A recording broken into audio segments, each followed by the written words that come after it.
Fuzz Friday, and what better way to celebrate than with this rather nice example of a 1978 Colorsound Supa Tonebender. So this pedal is quite interesting because it sort of was made. It was one of the sort of most efficient, best pedals that Colorsound made, but it was made when the company was on the wane. It was dying out, and you've got to remember MXR had arrived, Boss had arrived. They were good-looking pedals. They were small. The MXR with a little script logo. It was a pretty classy-looking thing. And the old Colorsound pedal was starting to look a bit dated. You know, the old screen print, the same as we'd used from the late 60s. Oh, it's now 1978. It was 10 years later. The market moved on. And also, the old fuzz sound, you know, wasn't as sought after. It sounded a bit dated. People didn't want the sound that, you know, to sound like a 60s fuzz. They were looking for a new sound. So visually, they took the pedal and they dropped a sticker into the front just to give it this contrast. The logo became a little bit sharper. Everything about the pedal looked more expensive. Well, it was more expensive. But the sound, well, if you listen to it, you'd be forgiven for thinking you were listening to a big muff.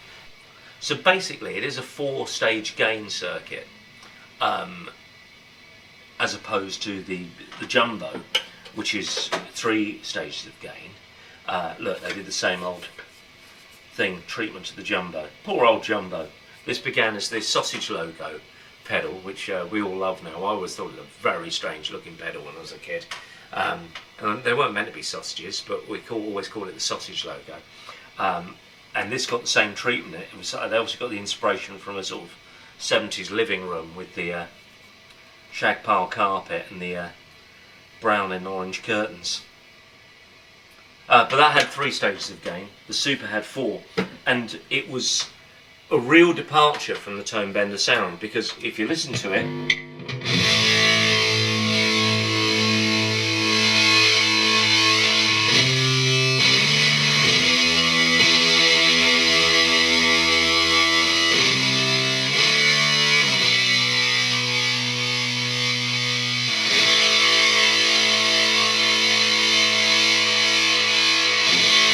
the sound's saturated, the sound's opaque.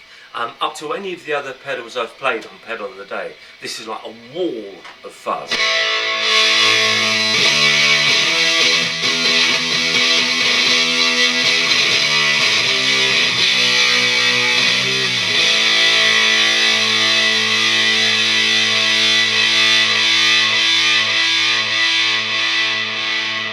Clean up.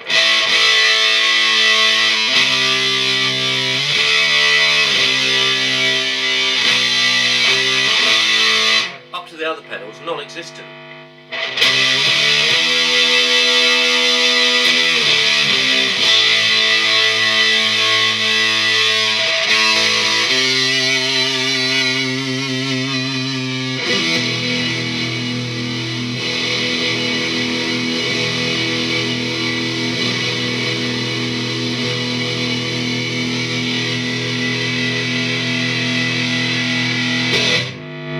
Tony Joe White called it the swamp machine, or the swamp monster.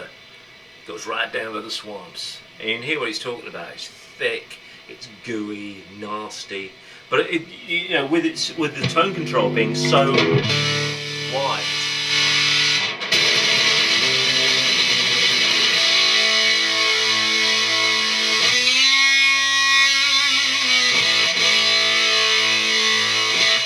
Still cuts through.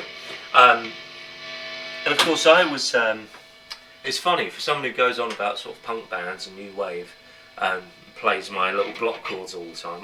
When I was growing up, when I first got to sort of big school and put long trousers on, a lot of the boys were trying to grow their hair as long as they were allowed, and they were listening to Genesis, and I became a huge Steve Hackett fan without a clue that it was my dad's or my uncle's pedal being used. I had no idea that that's what I was listening to. My dad never went on about it.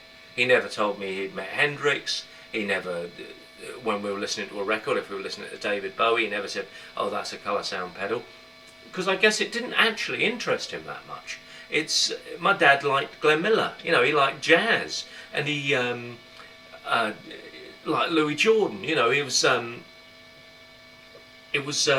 wouldn't have been interested in David Bowie licks. So it's a funny old thing, really. So it was much later in life, when I actually got involved in the company, that I found out everything I'd been listening to had been my family's pedals. It was really amazing, one thing after another. I keep finding things out all the time. Oh, so that, when I was playing 20th Century Boy earlier, I found out when Placebo covered it, they used a Supa Tonebender, which is pretty damn cool as well. So remakes of things I loved are even using the pedals. So rumour has it that between the 3 stages of gain and the 4 stages of gain, there was some jumbo Tonebenders you opened, and where the circuit board was, where the little space was for the 4th stage of gain, it was populated with transistors. But they're possibly the worst sounding jumbo Tonebenders you'll find, and it's a funny old thing. And you know what, today I can't tell you about it, but next week I will, and there's a really good reason for it, trust me.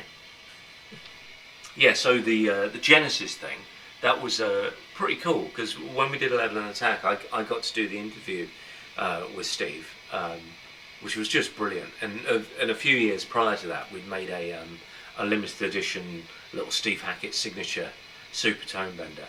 So cool to remake the pedal that was used on, you know, those albums I used to listen to, you know, Selling England by the Pound and Nursery Crime, all that stuff.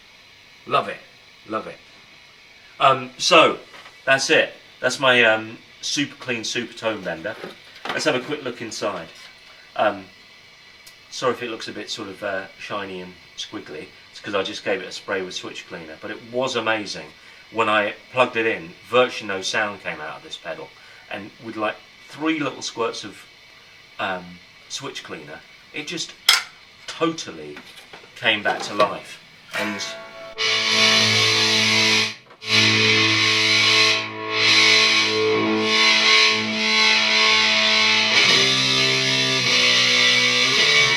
that's one of our sort of concepts of the pedals.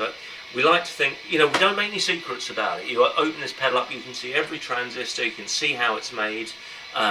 There's nothing in there that can't be replaced. So, you know, if a Colorsound pedal goes wrong or if a component breaks, in 50 years, hopefully you can just replace that with a different transistor or another capacitor. The cases are made to last forever. We never, ever want to see one of our pedals in landfill. That's the concept.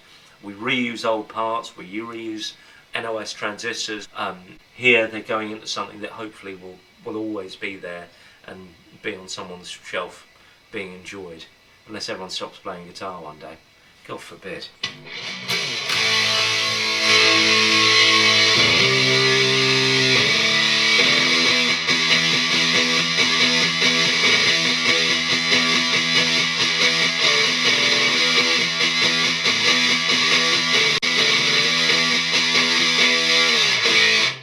Happy First Friday, everyone.